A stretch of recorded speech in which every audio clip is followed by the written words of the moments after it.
Hey there and welcome back to my channel. In this video, we are going to look at the Edict of Milan, which legalized Christianity within the Roman Empire. So if you are ready to get them brain cows milked, then let's get to it. So the legalization of Christianity within the Roman Empire is usually dated to the year 313 CE, which marks the 8th year of the rule of the Roman Emperor Constantine I in that year.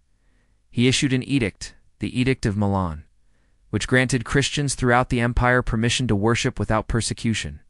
People were allowed to convert and meet in secret, but they were not allowed to openly practice their religion. Now, despite his personal sympathy for Christianity, he ruled initially as a supporter of traditional Roman religion.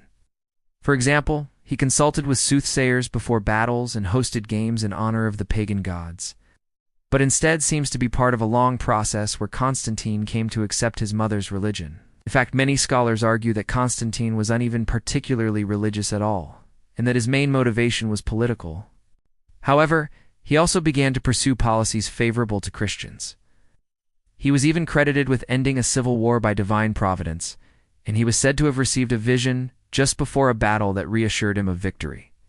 The Christian population had grown steadily throughout the previous century, and they were successful in converting the upper classes in both the East and the West.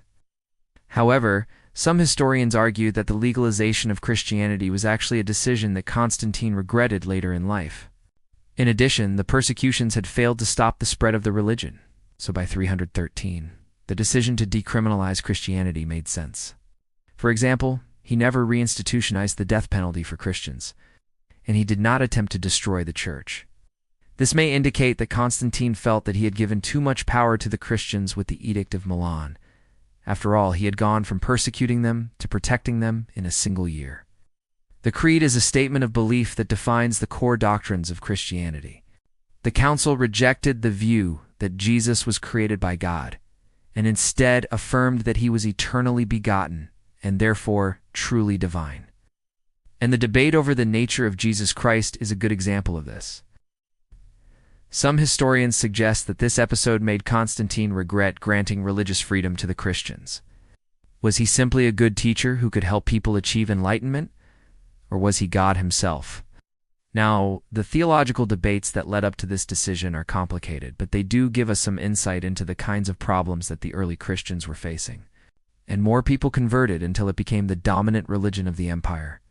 So despite the toleration granted by Constantine, the Christians in the eastern part of the empire did not find peace until the reign of Theodosius I in the late 4th century.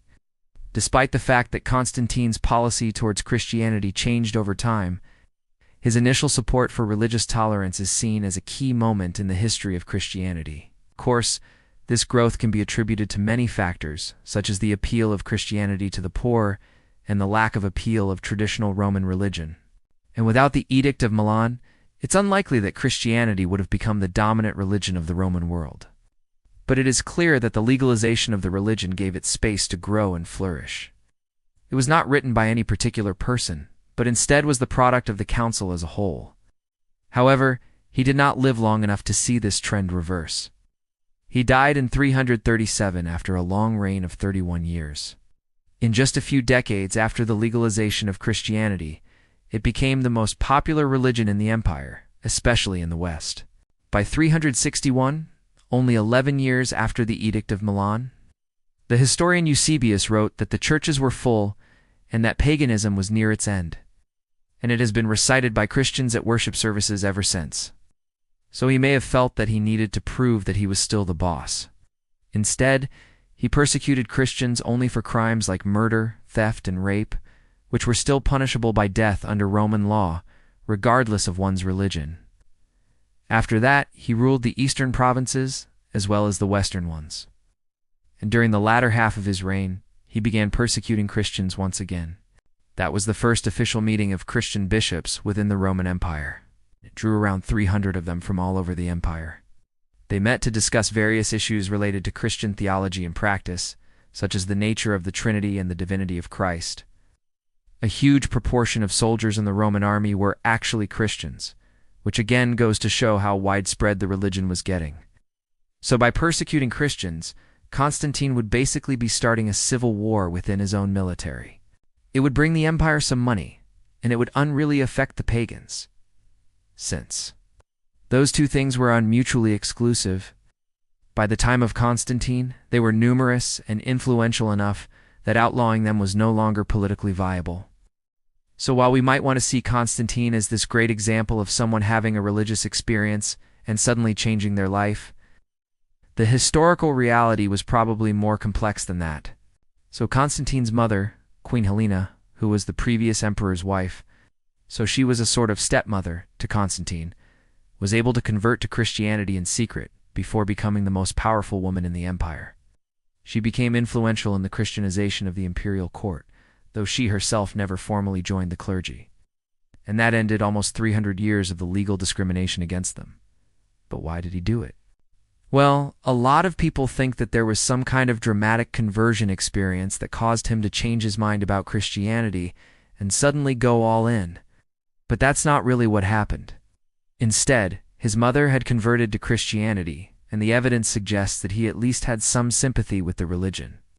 Remember that although Christianity was illegal, it was not prohibited. It was actually a joint edict with the co-emperor Licinius, who controlled the eastern half of the empire.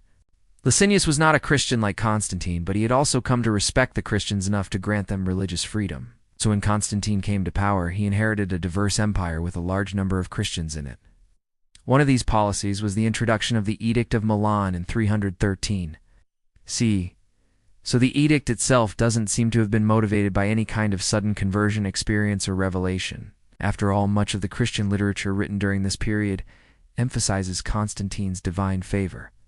Instead, he probably slowly came to see Christianity as the wave of the future. There were also some practical concerns. The Roman state was in the middle of a fiscal crisis, and the persecution of Christians was proving to be too expensive. Now, another reason that it makes sense that Constantine decided to legalize Christianity is because Christianity was actually pretty popular in the army. And I know from personal experience that it's very hard to win wars if your generals hate you. After issuing the Edict of Milan, Constantine went to war with Licinius over control of the entire empire and defeated him. He did not, however, persecute them as severely as previous emperors. So it seems that Constantine was willing to allow Christians to live out their strange little lifestyles, as long as they didn't break Roman law. Some historians argue that the turning point in Constantine's attitude towards Christianity was the First Council of Nicaea in 325. It was during this council that the Nicene Creed was drafted, which is one of the foundational texts of Christian theology. However, it did have a major theological implication, namely, the affirmation of the divinity of Jesus Christ. As Christianity spread beyond its Jewish roots and became a more universal religion, it faced the challenge of reconciling its beliefs with Greek philosophy. Whatever the reason, Constantine broke up the council and then had several bishops arrested, including the Bishop of Alexandria, who had taken a contrary position on the divinity of Christ. In addition, the rapid success of Christianity may have threatened him. So it seems that the legalization of Christianity in the Edict of Milan caused a sort of snowball effect where more so it might have seemed to Constantine that the Christians were taking over too quickly, which contributed to his later anti-Christian feelings. And after his death, his sons, who were not particularly Christian themselves, persecuted Christians in the East. Meanwhile, in the West, Christianity continued to grow steadily and became the official state religion in 380 under Theodosius. The legalization of the religion allowed it to grow and develop. Alright, click here to keep reviewing for Unit 4, and I will see you next time.